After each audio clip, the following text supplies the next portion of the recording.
The endless loop deepens now. As the city begins to turn against its own rhythm, bending time into endless descent. Chapter 6, The Elevator That Never Stops. They called it the transit tower, but most people just called it the stack, a glass and steel skeleton stretching too high into the gray sky, its top floors lost in the fog that rarely lifted from the city anymore.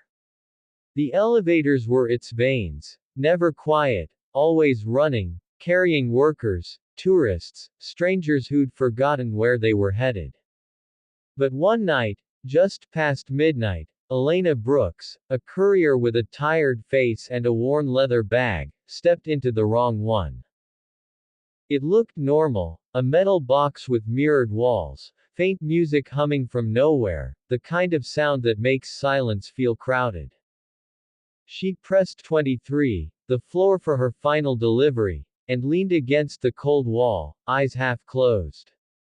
The doors slid shut, but the elevator didn't move.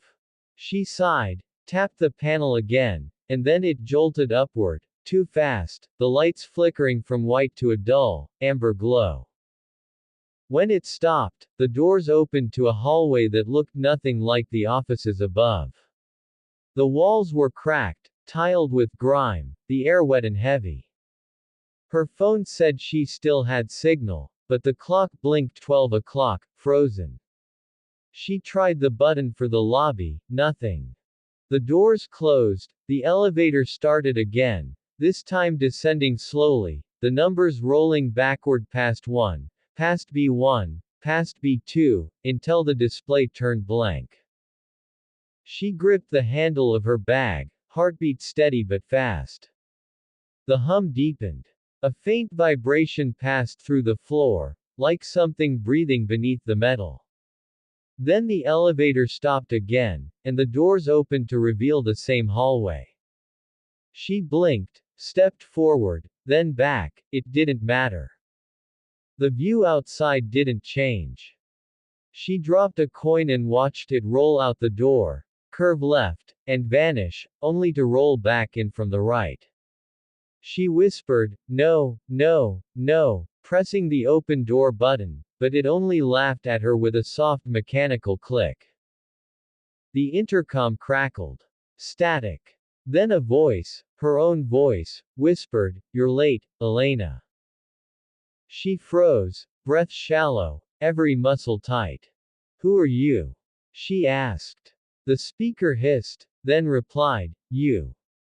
She hit the emergency button, but instead of ringing, the elevator lurched, dropping hard, fast, faster, lights strobing, walls bending inward. The mirrored panels rippled like water, and for a moment, she saw dozens of herself reflected back, each one screaming at a different time. Then, just as suddenly, it stopped. The doors slid open, and she saw the lobby, empty, dimly lit. Her reflection in the elevator glass smiled, but her real face didn't. She stepped out carefully, shaking. Behind her, the elevator doors closed, the panel reading 12 o'clock, again.